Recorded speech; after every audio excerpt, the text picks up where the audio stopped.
Endings come softly or with unstoppable force. Today, the Fool meets Death, the archetype of change, transition, and transformation.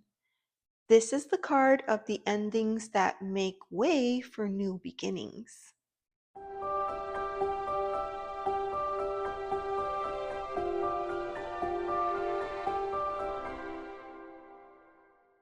Hey friends, welcome to my channel. If you're new here, I'm Elizabeth and this is the More Intuitive Me. I'm a tarot reader and your companion on the path of self-discovery. Welcome back to the Fool's Journey. Today the Fool is going to meet death and we will learn more about what it means to face our fears. The Death card is connected to the element of water. Not because it flows gently, but because it dissolves. It clears, cleanses, and carries us across the threshold. It is also connected to Scorpio, which is a sign of depth, secrecy, and also transformation. Scorpio rules the underworld of emotion, shadow, and rebirth. Now, the Death card has a planetary connection to Pluto. That's the planet of power, destruction, and regeneration. Pluto doesn't ask, it insists. It breaks down what is no longer true so that something deeper can emerge. Let's take a look at the symbolism of the Death card. This happens to be one of the cards that is just rich in symbolism. We'll start with the skeletal figure. We see them here on the horse. Here we kind of see the armor, but the figure on horseback is representing neutrality and the stripping away of illusion. When we see the image of the skeleton, we know that whatever is coming, it's inevitable. We also have the white rose, and it symbolizes purity, surrender, and the beauty of release. A lot of times you can see in the background between these two pillars, the sun is rising, right? We see the sun here as well. Again, it's that symbol of rebirth, of hope, and the promise that is going to be beyond that threshold. A lot of times you'll see like these fallen figures here. You can even see, there's a crown here on the floor. The child is kind of looking up. This one is like, I can't look. And then, this guy over here is kind of, supplicating. When we see the fallen figure, we can kind of think of that as the ego, maybe identity, or the roles that no longer serve. But something else that I learned early in my tarot studies is that they specifically chose a king here, and that was to show that it didn't matter your rank, right? Where you were in life. When death showed up, you were going to have to face what was coming.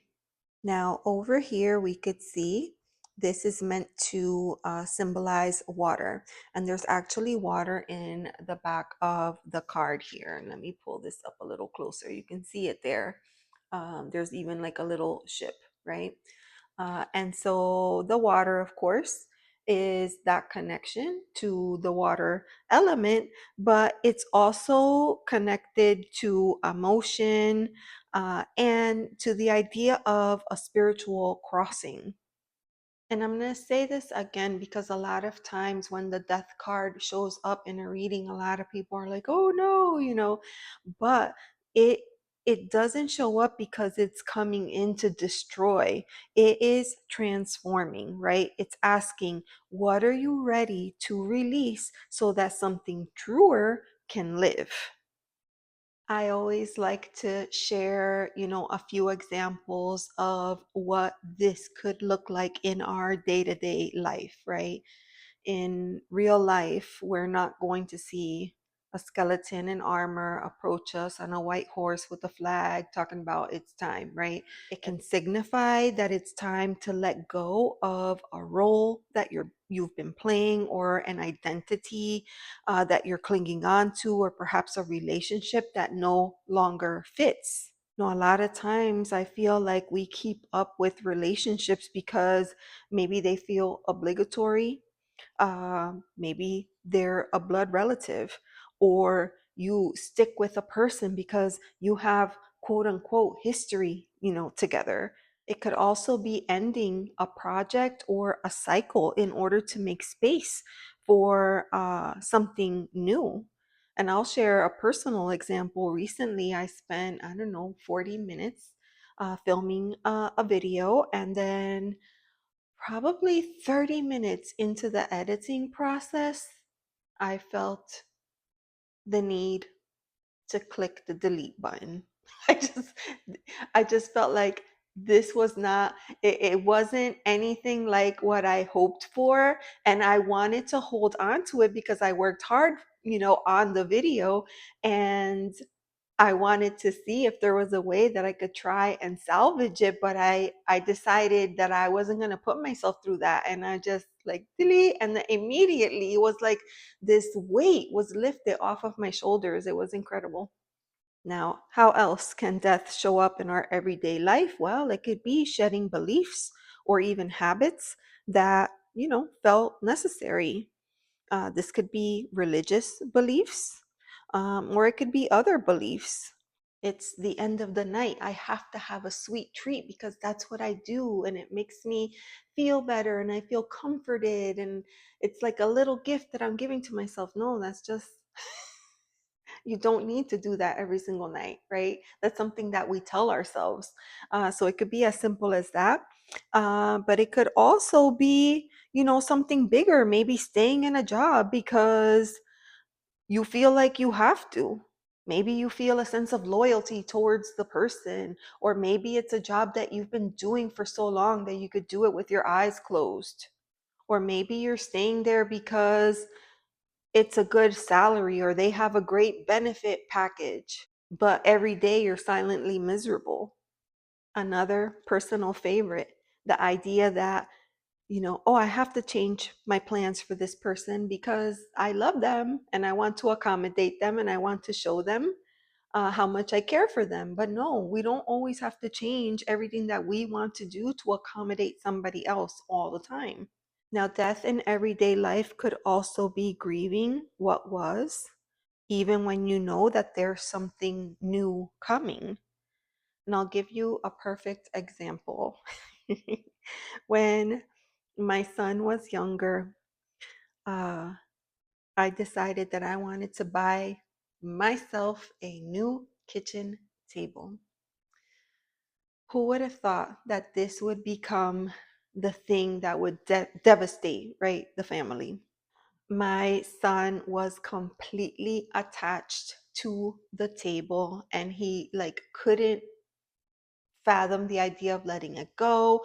It's where we did our homework. It's where we decorated our cookies. It's where we did our art projects. It's where we did everything. We couldn't get a new table. And I actually at the time called the furniture store and canceled the order. From forward a few years later, it was time to move and the table was going to go.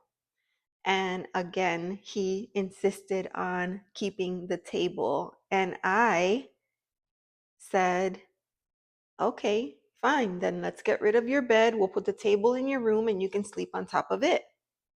And that pretty much drove the point home. And I share that because that's like a dual example, right? Uh, he was not willing to let go of the table for, his reasons. And then I caved on what I wanted, a new table for my space in order to accommodate him. And so you see, it's something that we do all the time. It doesn't always have to be this major situation, although sometimes it is, right? Sometimes when this card shows up, it is something big. It can be something big. It can even mean the, literal death of something. So I don't want to downplay the card, but I'm just wanting to share different examples of how this could show up in our day-to-day life. The death card is going to show up when we are ready to evolve, whether or not we accept it. But when we are ready to evolve, that card is going to show up. And a lot of times we're not ready to say goodbye. We're going to be like this figure down here, or even this one. The thing about this card is that it's going to teach us how to face the things that we fear and how to overcome those. Let's take a look at some card comparisons. So here we have the Death card from the Simdala Tarot. And I feel like this particular card is just so stunningly beautiful. And we can see it lists death. It has Scorpio, Mars, and Pluto, the element of water.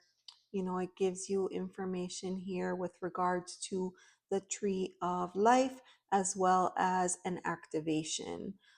This deck is kind of meant for us. You could use it for meditation, maybe even for path working, but it's a fabulous card, and I love the black background. I feel like it really makes the other colors pop. This card here is from Tarot of Light, and here we can see that it was renamed to The Release, which is awesome. And the key word is metamorphosis, which is an accurate way, right? After we go through these experiences, we're never going to go back to being the person that we used to be, right? That's just not going to happen. So I really love this card. Now, this one here is from my Vision Quest, and we have the keyword transformation. Now, down here, we see physical death, and I actually really like that sliver of a moon there. And we see the owl. So we have owl energy here, but I feel like that owl speaks to the wisdom that we gain when we go through these transformations. And I love the guidebook for this card because it actually tells you stop wasting energy trying to stop things that you're not going to be able to stop. Now, this is from The Quiet Rebel. And here we have the keywords, the end game. I really like this. I think this is a cheeky little deck. So we see this woman sitting with her skeleton companion, and they look like they're having a good time, having their cup of tea right in front of that television. And the television actually says game over. So I think that's super cool. We do see snake energy down here, that idea of transformation. And we can see the roses as well as some irises too. Now, this card, this is from Distant Past Tarot. And this deck actually came with two different cards. And it was because the creator initially created this deck for their young child, and they wanted to be able to swap out some of the more difficult cards or maybe even soften them just a bit. And when I saw this particular card, I loved it. I'm usually a fan of the more traditional artwork, but this one here, I couldn't help it. I loved it. I love seeing the horse. I love this pathway and this beautiful arch. It's like a portal that is asking you, come on in and look at what's waiting on the other end. So I feel like this is a lot more inviting. Beautiful card. Now over here we have Black Shook. This is from the Enchanted Forest. And this card shows the mythic death dog of East Anglian folklore. In essence, it's a spectral guardian of thresholds, which is super interesting for this card. because it invites the interpretation of, in order to get to the other side, you have to get past me. There's no going around me, no matter how scary I look, no matter how dangerous I look, you have to come through me in order to pass to the other side. And I love that. Now, here we have the card from the Gaian Tarot. And I really like what they did here too, because instead of an actual figure, well, we do have an animal carcass here. But it's also, I think the first thing that I notice when I look at this card is the boat, right? The boat was washed ashore, right? Maybe shipwrecked. And no one ever came for it. And you can see that over time, it's starting to fall apart. You can see a lot of wear and tear, but not only that, you can see that nature has started to grow in and around it, which I love. I love that for the death card. Now, speaking of nature scenes, let's look at this card here. This is from the Naturescapes. How beautiful is that? The light kind of pouring in, seeping through the trees, filtered light. And so, in one hand, you have all this light, but at the same time, it's so dark back there. You cannot see what's on the other side of that. But this beautiful garden here is inviting you in. And I feel like that's what I love most about this card. Sorry about that. I just realized this card had a little bit of nudity, so I wanted to make sure to cover that up. This is the Death card from the Tarot of Aphrodite. This painting is called La Nuit. I love this deck very much because it gives you an affirmation for each card. And here we have, with each ending, I create space for new possibilities to emerge. Now, this card here is Tarot of the Guiding Muse. And I wanted to show this because instead of showing, I mean, it's still a cloaked figure. And I do believe that there's a skeleton there, skeleton face, right? We see the scythe, but we see the central figure, and she is led to this portal. But the portal is full of light, and then it has all those hands reaching out. I just find this to be so welcoming. I feel like this makes such a bigger impact than this sun back here, which a lot of times is overlooked. But beautiful, beautiful card, and a very soft way to present this energy. Sometimes the energy comes through in a different way. Here we have Wandering Spirit Tarot, and you can plainly see the pain and the anguish that the skeleton feels at the loss of that connection that he has with the girl. When I look at the skeleton's face, I feel their pain. It resonates with me because I recognize it, because we all feel like that when we're dealing with certain harsh truths. This here is from my Shadowscapes. And this is a beautiful, beautiful representation. Here you kind of almost have that idea of like a phoenix rising, right? This is the after effect. It's what you could look forward to once the change is complete. I mean, it's a stunning, stunning card. Beautiful, beautiful representation. Now, earlier we were talking about softer messages or, representations or depictions of the card. So here we have the pastel kitty. Okay. So you have the same exact idea. In fact, this is, pretty much a clone deck, right?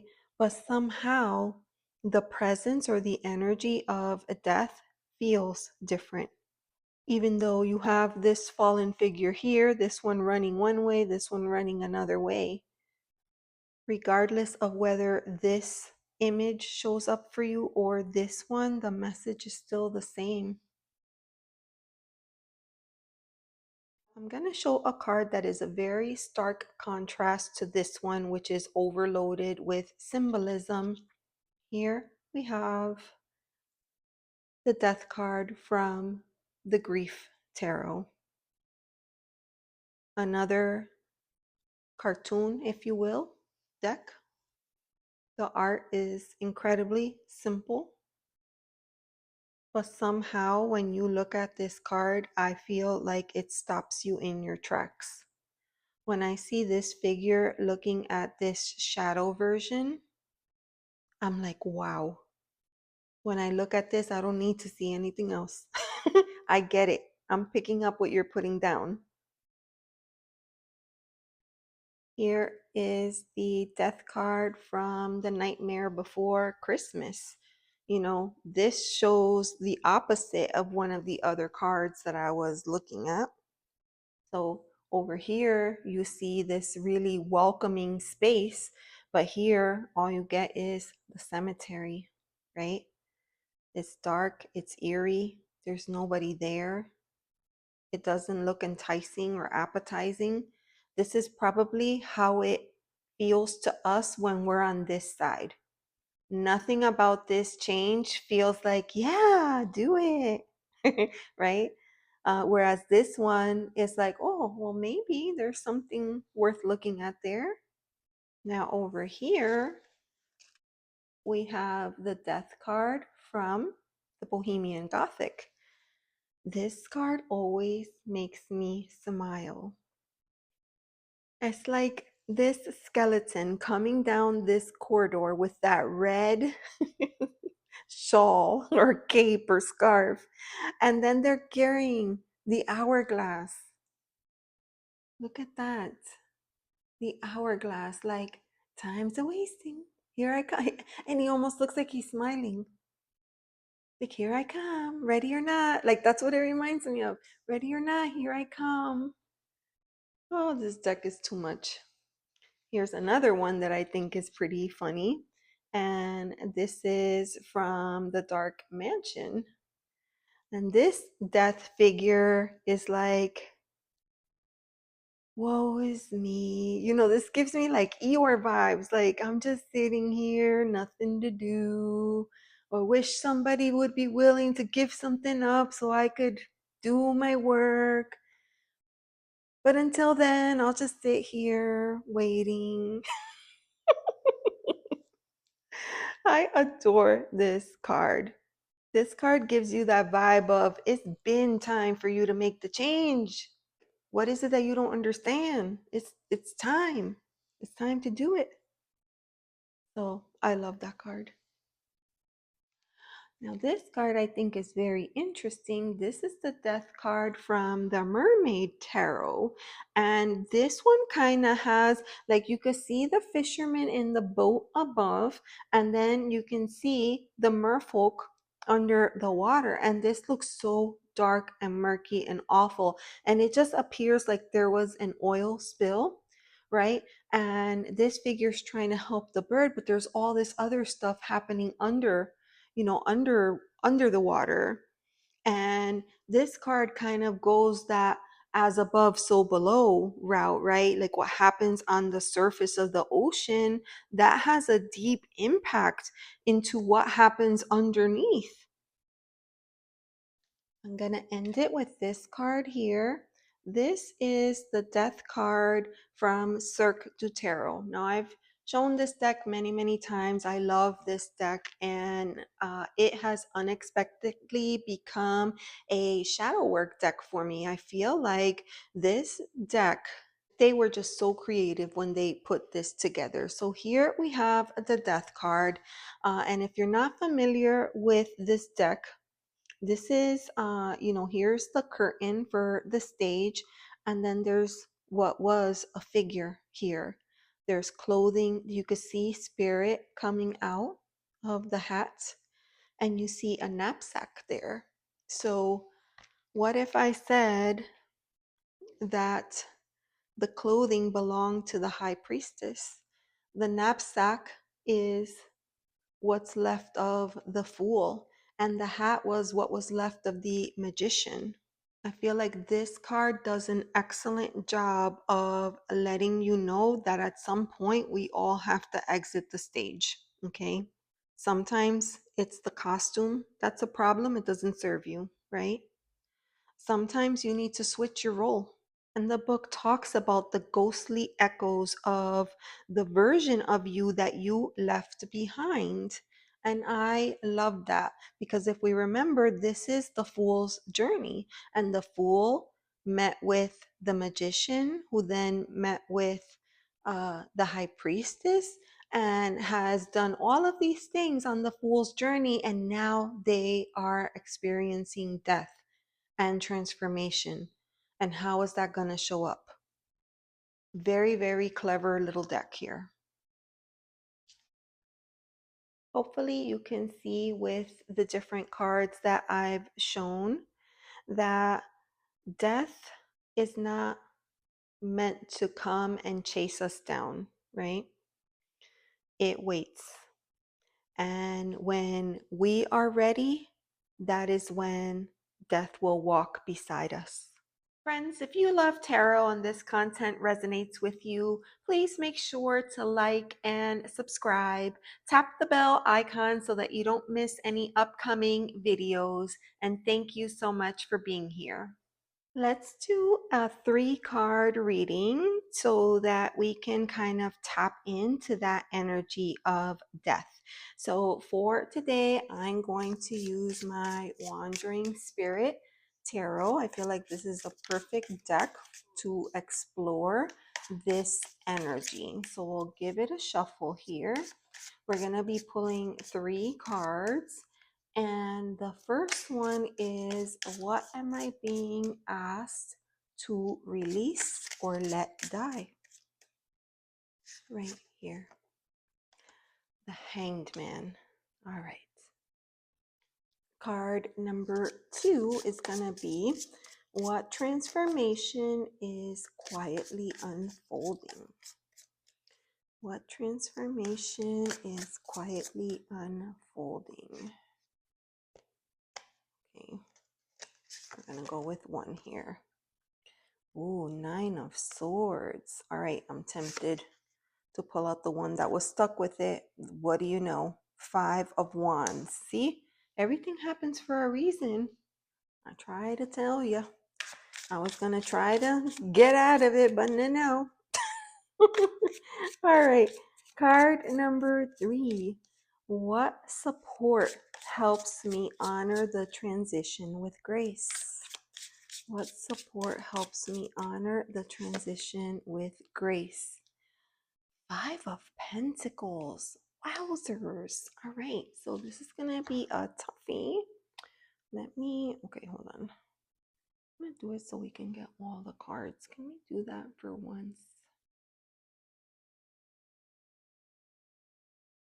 Big energy in these cards. How is it that every single time during the archetype series that I go to read, I get some pretty outrageous cards? So let's take a look at this one card at a time. So of course, I left the death card out because that is our, I guess you could think of it like a significator, right? So we're reading on the energy of death, and we want to know how it might be showing up in our life right now.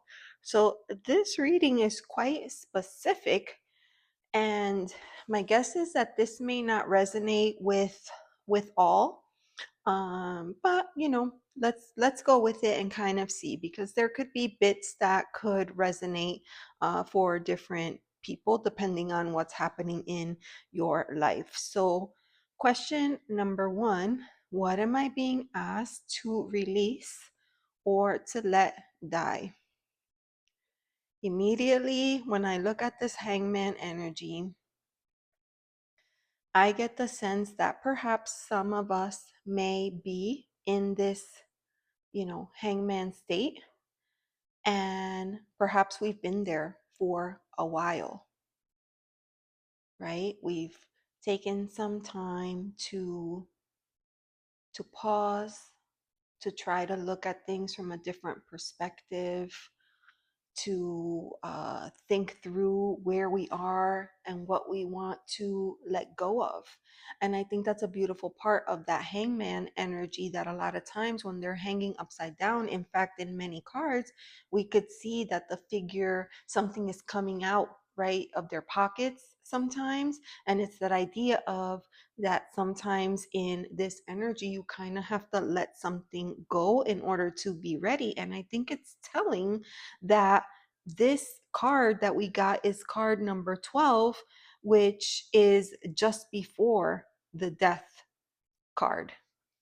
And so, what are we being asked to release or let die? Maybe we've been clinging on to this, and perhaps it's gotten to the point where now we're just avoiding. That's kind of what I'm getting here. That perhaps maybe we're avoiding the scenario, the situation, whatever it is. Like, we don't want to deal with what's coming up ahead because we're fearing all this craziness over here. Like, we have a 5, we have another 5, and then a 9, right? Like, there's a lot. And so maybe we're like, you know what? I'm just going to stay right here where I am for the time being and just kind of let things settle. But what if they never settle? What if what is required is for you to actually take that first step? Because in this case, what I'm seeing is that by staying in this hangman energy, that it's keeping us from letting go, which is the very thing that we need to be doing. All right, that's a hard message. I'm going to pause. Whew. Okay, so moving on, card number 2. What transformation is quietly unfolding? And you all know I was trying to pull one card out, but no. We got that 9. We got the 9 of swords, and I was like, oh boy, I bet that second card was supposed to come out. And the second card is the 5 of wands. So let's take a look. We have the 9, we have the 5. Both are kind of chaotic, right? And the question is, what is unfolding, right? Well, what's been unfolding? Fear, anxiety, chaos, maybe some competition or conflict, right? So that's a lot. And why do we always do that to ourselves? We think about all the things that might could happen that would make the situation harder without thinking about the things that maybe they're not going to happen.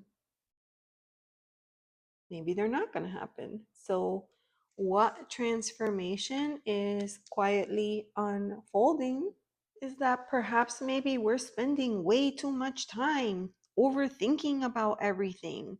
If you think about it, that's very low energy, right? Low vibe, they call that low vibe thinking, when we're focused on all the wrong things.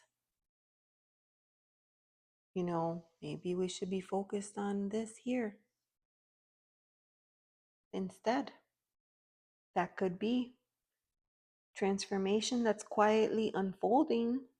Like when death steps in, this, you know, it's they're talking about a change, but it's inviting you to grow in new and different ways, right? And so perhaps what we need to start doing is, instead of thinking negatively, is think positive, right? We frame our thoughts.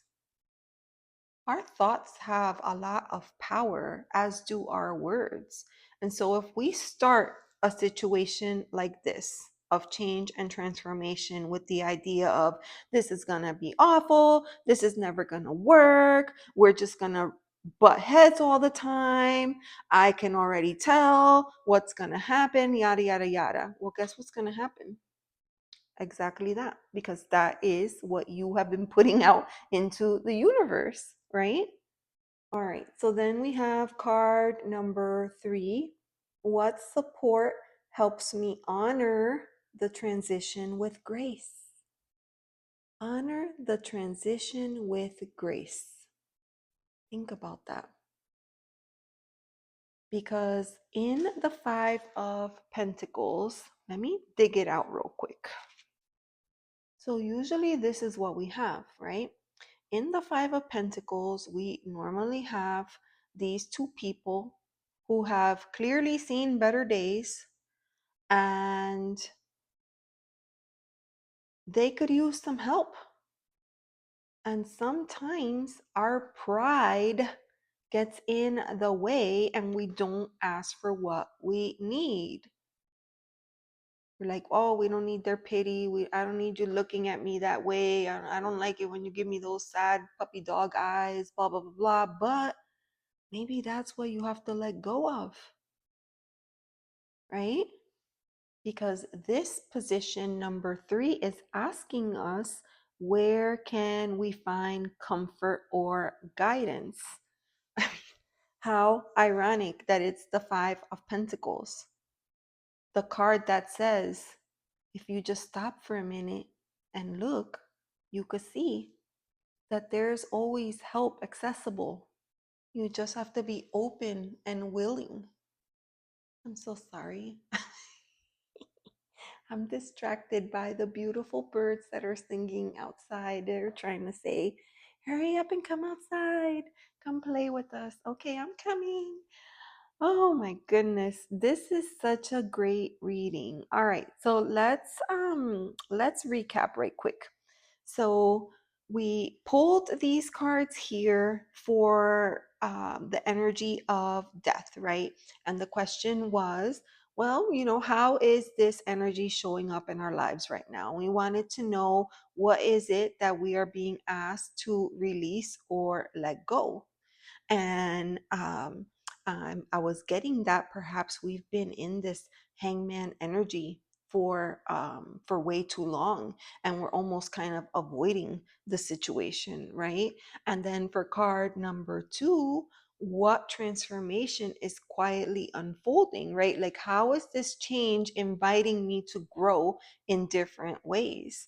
Well, when we are accustomed to immediately going to these thoughts, then it is a dramatic change for us to switch and remind ourselves, no, I am love. I can do this. I am strong. I have the will. I have everything I need within me, right? That's a very difficult thing to do or to say for yourself when that hasn't been your practice. And then card number 3, what support helps me honor the transition with grace? Well, the support is right behind you if you just stop and take a look. Right here, look at the weight that she's trying to carry skeleton. She's trying to carry skeleton. Her eyes are closed. Like, this is just, she's never going to get very far. She's all tangled up in here. She's kind of stuck. If she would just let go, if she would just let go of skeleton and stand up straight, right, and open her eyes, she would be able to see what is there. I feel like we need a closing message. So I'm gonna pull a card from here, Memento Mori, and I'm gonna see what energy comes through for this reading. This is a newer deck to my collection. It's absolutely beautiful. So I'm gonna give it a shuffle. And in light of the fact that this has been a very strong reading, very powerful energy. Let's see. What additional insight can you share? You know what? What additional insight can you share for the Hanged Man? The Hangman energy. What do we need to know? Right here. Look at that. You hold the key, right? A lot of times we're like, no, we're stuck here. Somebody tied me by my leg and I'm just going to be here until somebody comes and let me go. No, you hold the key. You get to let yourself go. And maybe I would ask, what is the lesson here? What is the lesson with that heavy, heavy energy?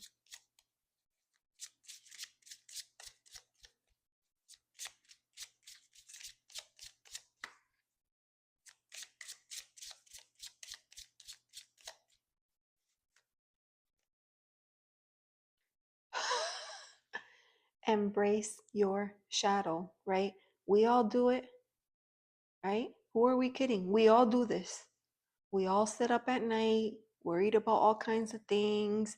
We let our, I don't want to say our emotions, but like let ourselves get in a tizzy and then we unleash and it blows up in our face, right? Instead, maybe what we need to do is embrace the shadow. Like, how cool is that? All right. And then, well, while we're at it, I'm going to pull one for the last card too, for the Five of Pentacles, because we already know what they're not doing. So maybe we could get a card, so that we know what we should be doing.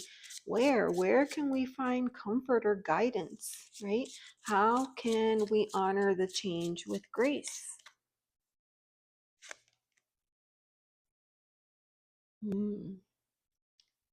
Ponder karma. So that's an interesting card. Karma with the five. So sorry about that. I ran out of storage without realizing. So I'm not sure where I was, but I know that we were on the final card. So we had the Five of Pentacles showing up in terms of what support helps me honor the transition with grace. And then we pulled out an oracle card and we got ponder karma, right? This is a card that is inviting us to think about the consequences of our actions. The way that we show up today frames how we will respond to things in the future.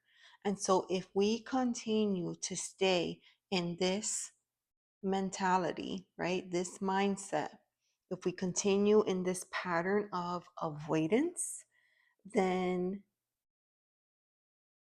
it would be very difficult for us to find a way to let go so that we could transform, because we're constantly repeating behaviors. Very, very interesting. Wow. I feel like this reading definitely invites you to grieve, but also to listen and to trust, right? To trust the sacred spiral of becoming who we are meant to become. Death teaches us that release is not failure, it's actually freedom, and that endings are not punishments, they're portals. Every goodbye carries the seed of a new hello.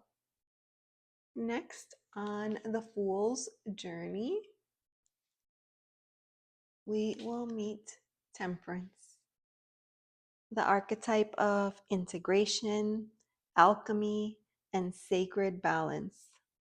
After the release comes the remix. Thank you so much for watching. If this archetype stirred something in you, I'd love to hear your reflections. Make sure that you subscribe, tap the bell icon so that you can be notified when I release new content.